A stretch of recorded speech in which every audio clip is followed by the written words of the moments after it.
Bienvenue sur ma chaîne Talk with Patty BM. Si tu es nouvelle, si tu es nouveau, n'oublie pas de t'abonner. Surtout, activer la cloche pour recevoir les notifications.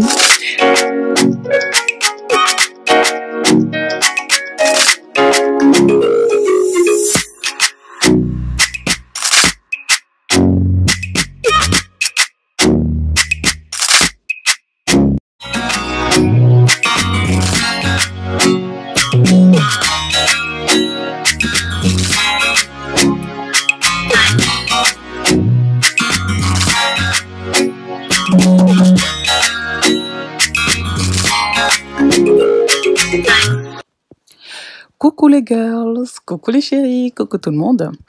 Bon, j'étais tranquillement en train de faire à manger, en train de préparer pour toute la famille. Et comme toutes les filles, la plupart des gens, en tout cas moi, quand je suis en train de faire la cuisine et tout, ce que je fais, je mets toujours des émissions sur ma tablette, j'écoute un peu ce qui se passe dans la planète, quoi. Et, comble du comble, je tombe sur l'émission de Mike Kalambay. Avant de commencer, d'abord, si tu n'es pas encore abonné sur ma chaîne, abonne-toi, partage, like et commente. Talk with Patty BM. Donc, voilà. Donc, j'étais là, j'étais en train d'écouter l'émission et tout. Moi, je m'attendais à ce qu'il puisse un peu s'excuser par rapport à tout ce qui se passe là maintenant et tout. Et même, ne serait-ce que demander pardon à sa femme pour dire que, ouais, voilà, je suis désolée par rapport à tout ce qui s'est passé, etc. Mais, à ma grande surprise, il a dit que tout ce qu'elle a dit, c'était faux et que il n'était pas un homme violent. Et que dans tous les cas, il est choqué que ce soit sa femme, la personne qui a partagé sa vie pendant 5 ans et demi, il dit même pas 6 ans, mais 5 ans et demi, puisse passer à la télé comme ça, enfin sur les réseaux sociaux, pour parler de lui comme ça et le faire passer pour un Satan. Donc pendant tous ces 5 ans-là, selon lui, elle n'a pas eu même ne serait-ce qu'un petit peu de bonheur. Mais elle est en train de le faire passer pour un Satan devant tout le monde. Je trouve ça triste quand même venant de la part d'une personne qui est censée prêcher la parole à d'autres personnes, d'une personne qui est censée parler de Dieu, parler de Jésus à d'autres personnes, que ton témoignage soit aussi mauvais en fait. Parce que les gens, quand ils viennent dans une église pour prier, ils veulent avoir un exemple devant eux. Parce que tu vas prêcher la parole, tu vas prêcher la bonté, tu vas prêcher l'humanité, tu vas prêcher l'amour, tu vas prêcher le mariage, tu vas prêcher beaucoup de choses. Et tout ce que tu vas prêcher, en fait, tout ce que toi tu vas prêcher, en toi, on trouve que le contraire. Tu vas parler du mariage, tu vas parler de la fidélité, tu vas parler de beaucoup de choses. Tu chantes des chansons où tu parles de la fidélité, mais toi-même, tu es un homme infidèle, tu es un homme impudique, tu es un homme orgueilleux. Donc, en fait, tout ce qu'il y a dans la Bible que quelqu'un doit avoir. Donc, je disais, toutes les choses que tu prêches, en fait, normalement, on devrait retrouver ça chez toi, en fait. Et du coup, chez toi, les gens retrouvent que le contraire. C'est normal que des gens puissent être fâchés. C'est pas que les gens veulent se mêler de leurs affaires ou rentrer dans tout ce qui concerne leur couple. Mais ce qui choque les gens, c'est le fait que tu aies frappé ta femme et qu'elle ait eu le courage de le dire et de te dénoncer, mais que tu n'as même pas le courage de t'excuser et de demander pardon. C'est ça qui choque les gens. C'est même pas le fait qu'on est là pour te juger ou qu'on est là pour truc. Non, seul Dieu juge les gens. Il n'y a que Dieu qui peut juger les gens. Personne d'autre ne peut juger les gens, à part Dieu. Mais la moindre des choses, quand tu fais quelque chose de mauvais, c'est d'avoir le courage de s'excuser, d'avoir le courage de se rabaisser et de venir demander pardon à la personne à laquelle tu as blessé. Ça, c'est une chose qui est vraiment très importante. Ça sert à rien de faire tout l'orgueil que tu es en train de faire là. Ça ne sert absolument à rien. Quand tu fais du mal à une personne, aie l'humilité de t'excuser. Parce que tôt ou tard, tout le mal que tu fais à cette personne-là remet tout entre les mains de Dieu. Un jour, même si c'est pas aujourd'hui, même si c'est que dans quelques années, même si c'est que dans quelques mois, sache-le que Dieu te punira. Quand tu fais descendre les larmes des yeux d'une personne, un jour ou l'autre, tôt ou tard, tu vas le payer. Les gens ont souvent tendance à oublier que tout ce qu'on fait ici-bas, on le paye ici-bas. C'est pas quand tu vas mourir, ou quand tu vas aller au paradis, ou quand tu vas aller, je sais pas, en enfer, ou je sais pas où. C'est là aujourd'hui, là, sur cette terre-là où on est. C'est là où on paye. Quand tu blesses le cœur d'une personne, que tu blesses le cœur d'une personne, et de surcroît quand c'est une femme que tu as épousée, sache-le, que tout ce que tu fais là, tu vas payer ça. Aujourd'hui, là, même si il se marie avec une autre personne, tout ce qu'il a fait avec cette fille-là, il refera exactement la même chose. Parce que rien qu'à voir l'orgueil qu'il a, il ne sait même pas se rabaisser, il n'a même pas d'humilité. Donc tout ce qu'il a fait à cette fille-là, il le refera à l'autre personne à qui il va épouser demain. Parce que toutes les filles-là qui sont sorties avec lui, même si vous ne les entendez pas parler, même si elles ne disent rien en ce moment, mais sachez-le qu'il avait exactement le même comportement avec elles aussi. Ça se voit qu'il sait que Péniel est terrorisé par lui. À sa façon de parler, quand vous allez écouter comment il parle. Moi, j'ai regardé l'émission, j'ai vu ses gestuels, j'ai vu sa façon de parler, j'ai vu son regard, j'ai vu sa manière d'être. C'est exactement le profil d'un pervers narcissique. Quelqu'un qui sait que il a le contrôle et il sait qu'il fait peur à cette personne-là. Et que même si elle a eu le courage de parler et de dire les choses, il sait qu'il a toujours un contrôle sur elle. Donc, même dans ses dires, il fait comme s'il lui envoyait des messages pour lui faire peur, pour lui dire comme quoi que non. Si moi je parle, tu risques d'avoir des problèmes dans ta vie. Il est en train de lui dire ça. Si vous écoutez bien ce qu'il est en train de lui dire, c'est ce qu'il est en train de lui dire. Fais attention, parce que si moi je parle, si moi je dis ceci, si moi je dis cela, il y a plein de choses qui vont t'arriver. Ça veut dire que tu es en train de souhaiter le malheur à cette personne-là. Une personne que tu as dit toi-même que tu as aimé. C'est pas normal. Je sais pas si les hommes, leur cœur, ils l'ont où. Mais des comportements comme ça, c'est vraiment mauvais. Il a vraiment le profil d'une personne qui bat. Parce que les personnes qui battent, ils ont une de ces gentillesses. Ils se font passer pour des saints devant les gens. Vous n'allez même pas savoir que cette personne-là, c'est cette personne-là qui tape sa femme. C'est cette personne-là qui fait ceci ou cela chez lui. Parce qu'ils savent comment maîtriser leur réputation devant les gens. Ils se font passer pour des saints, mais comme pas possible. Et je vais vous dire encore une chose. Les Congolais, quand ils se séparent d'une femme, il ne veut jamais que cette femme-là puisse être heureuse dans sa vie. Il va tout faire pour que cette personne-là passe pour une mauvaise personne devant les gens. Ça, c'est typique des Congolais. Parce que devant les gens, il va vouloir absolument avoir raison. Comme c'est lui qui est l'homme, il ne peut pas avoir tort devant les gens. Donc, il est obligé de te faire passer, toi, la femme, pour la personne qui a tort. Et que les gens puissent te détester. Que les gens puissent te haïr. Pourquoi ? Pour que demain, tu ne puisses pas te marier avec quelqu'un d'autre.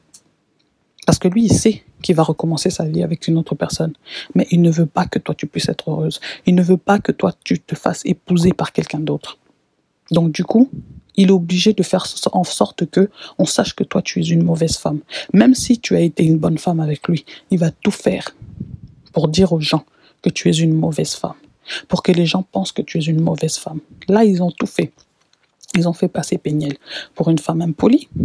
Après, je ne sais pas si elle est vraiment impolie, parce que c'est vrai que franchement, nous, les enfants d'ici, on a une certaine manière de parler. C'est vrai. Ça, je reconnais. On a une certaine manière de parler.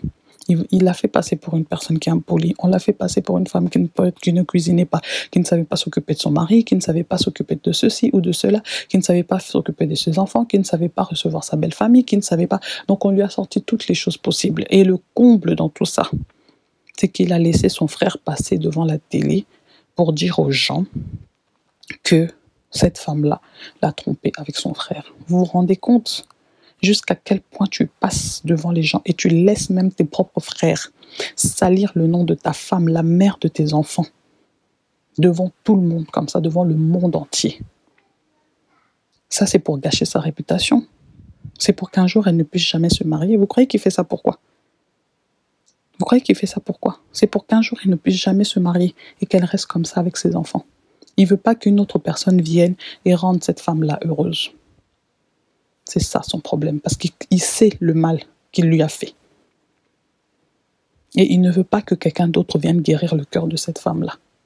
C'est ça le comportement des hommes congolais. Je ne dis pas que c'est tous les hommes congolais qui sont comme ça, mais la majorité sont comme ça. Si vous entendez souvent les histoires de séparation des Congolais, vous allez toujours entendre qu'on va vous sortir des histoires comme quoi que c'est la femme qui était mauvaise, c'est la femme qui était méchante, elle ne savait pas recevoir la belle famille, elle ne savait pas ceci, elle ne savait pas faire cela, elle ne savait pas cuisiner, elle ne savait pas faire ça, elle ne savait pas faire ceci. On va vous sortir de toutes les excuses possibles pour que vous... Donc, il faut absolument que la femme passe pour la mauvaise. Jamais l'homme, même s'il était mauvais, ne peut passer pour le mauvais. C'est impossible. L'homme doit toujours être celui qui est toujours très bon, un bon mari, responsable, tout ce que vous voulez. Mais la femme, à la fin, il faut toujours qu'elle puisse passer pour une mauvaise femme. Donc ça, vous croyez qu'ils font ça pourquoi? Pour gâter ta réputation. Même si au fond de lui, au fin fond de lui, même s'il savait que tu étais une bonne femme, une très bonne femme, il va tout faire pour te faire passer pour une mauvaise femme, pour que tu ne puisses pas recommencer ta vie un jour. Ça, c'est quelque chose qui se passe souvent chez les Congolais. Je suis désolée, mes frères congolais, mais c'est la vérité. Moi, je passe beaucoup de temps à m'asseoir et à regarder, à observer comment vous vous comportez, mes frères congolais, avec vos femmes, vos attitudes par rapport à beaucoup de choses. Je prends beaucoup de temps de m'asseoir, de prendre le temps, d'essayer de vous analyser. Et vous avez vraiment des comportements comme ça. La majorité d'entre vous ont vraiment ce genre de comportement. Et puis pour un homme congolais, frapper sa femme, c'est normal. Écoutez-le quand il est en train de parler. Pour lui, c'est normal ce qu'il a fait. Il ne voit même pas le mal là-dedans. Donc, c'est un peu triste quand même, quoi. Mais bon, après, c'est le monde dans lequel on vit. Voilà. Il dit que oui, il faut qu'elle puisse porter plainte ou je ne sais pas quoi. Bon, en fait, c'est comme s'il incitait à aller à la justice, en fait. Mais si elle fait ça, tu sais que c'est toi qui es en danger. C'est une femme qui est très gentille. Hein. C'est vraiment une femme qui est très gentille. Ça aurait été une autre femme avec une tête en l'air comme vous essayez de la faire passer. Elle aurait déjà été à la justice, elle t'aurait porté plainte, on t'aurait déjà pris les papiers que tu as là. Tu n'aurais même pas eu le droit de circuler comme tu es en train de circuler là aux États-Unis. Donc si vraiment elle cherchait vraiment à te faire de problème, c'est ça qu'elle allait faire. La seule chose qu'elle a voulu faire, c'est passer à la télé et laver son honneur. C'est la seule chose qu'elle a voulu faire.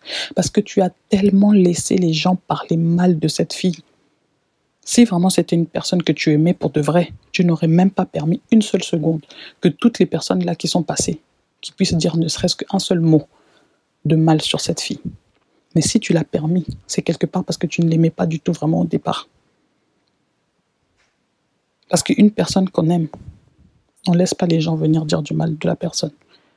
Toi-même, la personne, tu peux parler en mal de la personne, mais tu ne voudras jamais que les autres personnes parlent en mal de cette personne-là. Tu peux te fâcher, tu peux faire tout ce que tu veux. Toi-même, oui. Mais quand quelqu'un d'autre vient parler en mal de la personne que toi-même tu es en train de parler, tu ne vas pas vouloir. Tu ne voudras pas. Si vraiment tu as de l'amour pour cette personne. Donc il faut arrêter un peu les gens qui passaient là pour dire que oui, elle ment, si vous voulez qu'elle fasse quoi? Qu'elle vous montre tout son corps? Comment elle l'a tapé partout sur tout son corps? Qu'elle vous montre son ventre, comment elle a reçu des coups? Qu'elle vous montre son vagin, ses seins, tout? Vous voulez qu'elle vous montre tout? Elle peut pas. Comme ça, après vous-même encore, vous allez la juger, dire que non, elle aussi, elle fait sextape. Elle aussi, elle montre son corps. Nanana, nanana. C'est vous les premiers encore qui allez commencer à parler.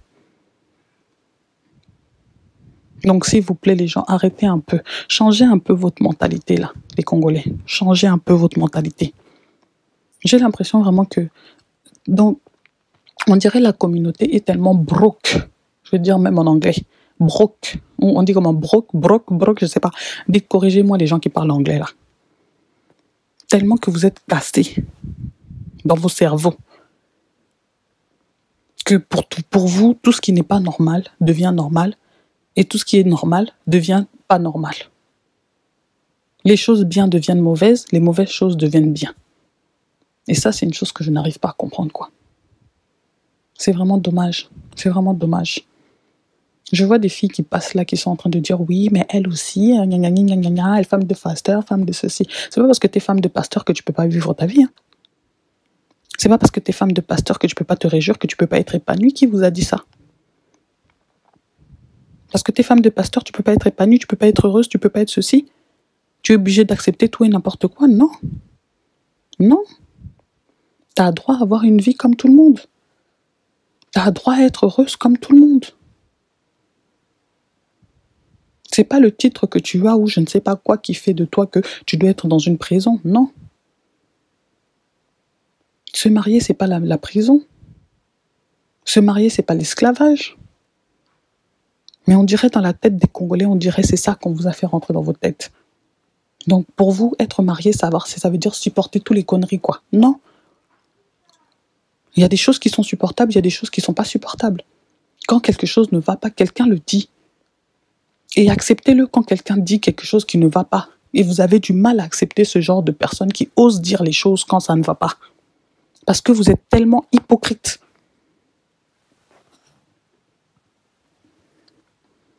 Il y a trop d'hypocrisie dans la communauté. Il y a trop d'hypocrisie.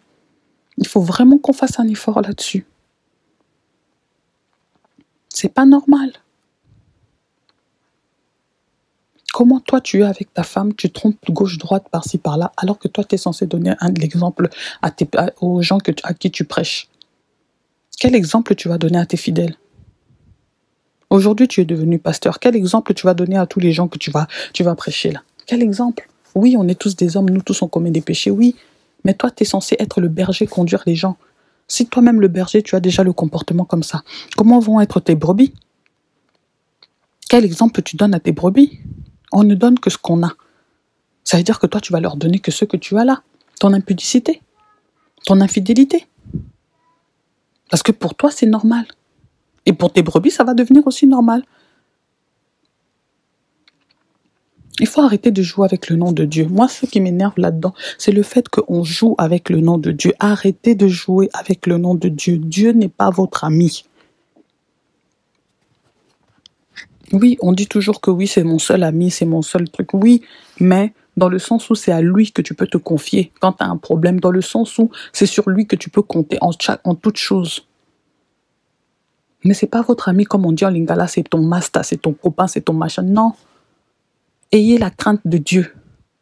Ayez la crainte de Dieu. On ne joue pas avec Dieu. On ne joue pas avec Dieu. Regardez le Herman, là, lui-même, soi-disant, qui est, entre guillemets, païen. Lui, on lui a reproché quelque chose. Il est vite passé à la télé pour s'excuser. Hein. Mais la chose, ça se passe entre lui et sa femme. Ça nous concerne en quoi? Mais pourquoi il est passé à la télé? Parce que c'est une personne publique.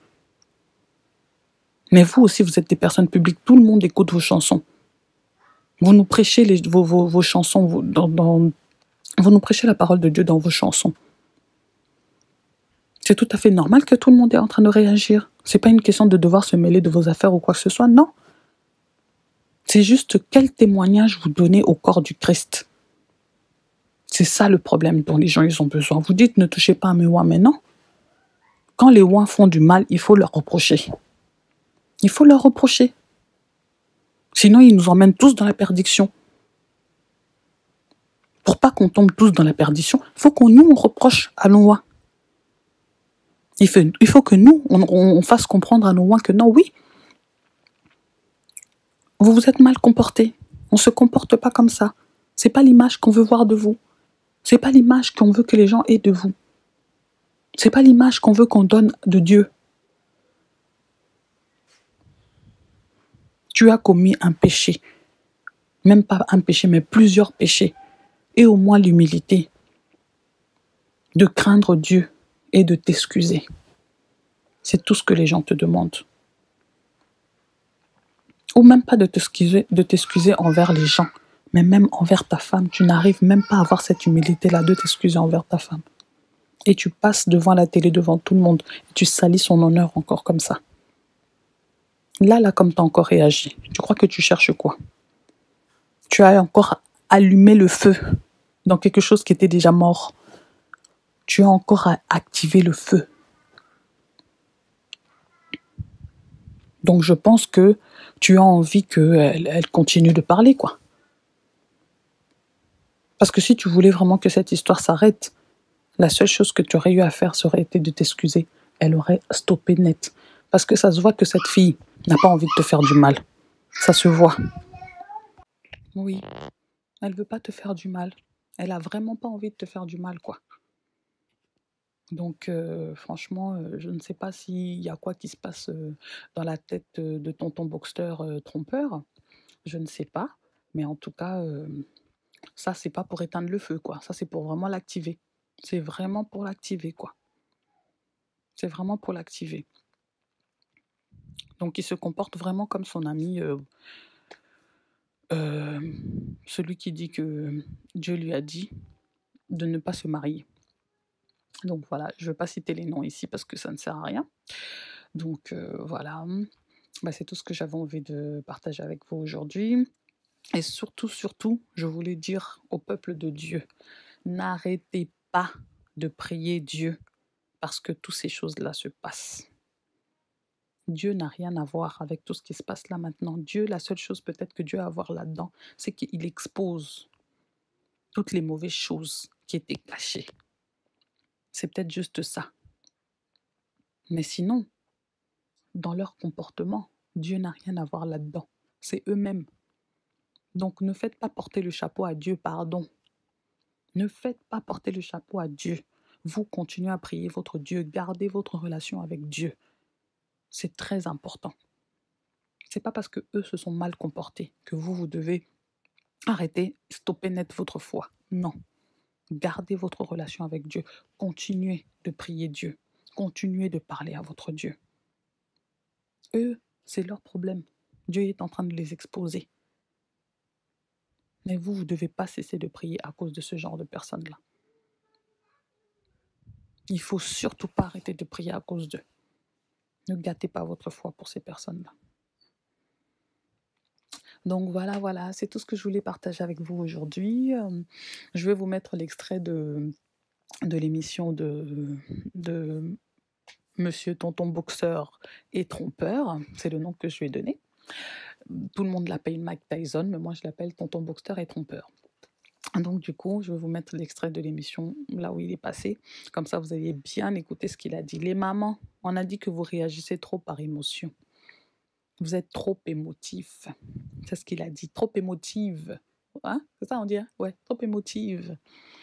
Donc c'est ça qu'il a dit. Arrêtez de réagir avec l'émotion.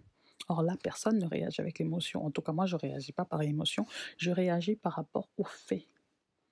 Je réagis par rapport au dire de ce que sa propre femme a dit. Si elle ment, c'est entre elle et Dieu. Si elle dit la vérité, c'est entre elle et Dieu. Mais selon ce qu'on a vu et selon la façon dont elle est exprimée, et en la voyant, en la regardant, si vous êtes des gens qui ont fait un tout petit peu de psychologie, vous allez voir que cette fille, elle n'est pas en train de mentir, elle dit la vérité, tout simplement. Donc voilà, c'est tout ce que je voulais dire, c'est tout ce que je voulais partager aujourd'hui avec vous. Et en tout cas, Péniel, un conseil, comme maman Eliane a dit, maman Eliane Nito, comme elle a dit dans son émission que j'ai regardée la dernière fois, c'est vrai, franchement, pour les enfants d'ici, c'est mieux de se marier avec les enfants d'ici. Parce que les gens qui viennent d'Afrique, je ne dis pas que c'est tout le monde qui est mauvais, mais la plupart, c'est des casse-têtes morales. C'est des paracétamol, comme on dit. Et si tu n'es pas forte pour supporter ça, tu n'y arriveras pas. Donc si cette fois-ci, peut-être si ton divorce est prononcé, si tu te remaries, cherche-toi une personne avec qui vous partagez les choses ensemble, avec qui vous vous comprenez, une personne avec laquelle tu te complètes et qui te complète, une personne où vous avez de la compréhension et pas de l'incompréhension, une personne avec qui il y a une facilité de compréhension. Quand tu lui dis quelque chose, il te comprend tout de suite. Quand lui te dit quelque chose, tu le comprends tout de suite. Et pas que vous soyez là tout le temps à être là en train de vous arracher les cheveux, en train de vous combattre pour pouvoir essayer de faire comprendre quelque chose à l'autre. Conseil gratuit. Trouve une personne avec laquelle tu te comprends et avec laquelle tu te complètes. Ça sera mieux. Parce que souvent, les gens qui ont grandi là-bas et ceux qui ont grandi ici, on est comme si on était à deux mondes de lumière différents. À moins qu'il ait un peu cette sagesse-là de vouloir un peu essayer de comprendre, de pouvoir un peu essayer de trucs, vous deux, vous essayez un peu de, hein, voilà, d'essayer de faire le juste milieu. Mais sinon, s'il te ramène sa mentalité de blédard et toi ta mentalité d'enfant d'ici, ça ne marchera pas. Ça ne marchera pas. C'est ça le problème. C'est ça le problème. C'est pour ça que la plupart des mariages entre les enfants d'ici et les enfants qui viennent du bled, ça ne réussit pas. C'est à cause de ça. Et maman Eliane t'a bien fait remarquer, j'ai bien aimé son émission là, que la plupart des garçons qui ont grandi ici ou qui sont nés ici, ils n'épousent pas les femmes qui viennent du bled. C'est très rare de voir ça. Mais la majorité des filles qui ont grandi ici et qui sont nées ici, la majorité épousent les enfants qui viennent, les hommes qui viennent du bled. Vous voyez pas qu'il y a un truc qui cloche là-dedans? Ça veut dire que les hommes qui ont grandi ici ont compris que comme on n'a pas la même mentalité avec les filles de là-bas, ça ne marchera pas. Mais nous, les filles qui avons grandi ici ou qui sont nées ici, on n'a pas compris cette chose-là en fait. Je me mets dedans parce que moi aussi j'ai grandi ici. On n'a pas compris cette chose-là, que la mentalité là, de là-bas et d'ici, c'est deux choses différentes. Et pour que ça marche, c'est très très très compliqué. Très très très très compliqué. Donc les filles, les jeunes filles, trouvez-vous des hommes qui ont grandi ici avec vous, qui ont la même compréhension que vous des choses. Je ne dis pas que ça ne peut pas marcher, ça peut marcher, mais c'est comme je dis, il faut que vous puissiez trouver le juste milieu. Et c'est très difficile de trouver ce juste milieu-là. Donc cherchez-vous des gens avec qui vous avez la même compréhension. Ça ira beaucoup mieux pour vous. Donc voilà, aujourd'hui, je n'ai pas voulu faire une vidéo où je me filmais. J'ai préféré parler comme ça aujourd'hui. Donc voilà. Donc si vous n'êtes pas abonné sur ma chaîne, abonnez-vous, likez, partagez, commentez. Et voilà. Bon, ben, je vous dis à la prochaine. No, I can't be responsible. It ain't my fault.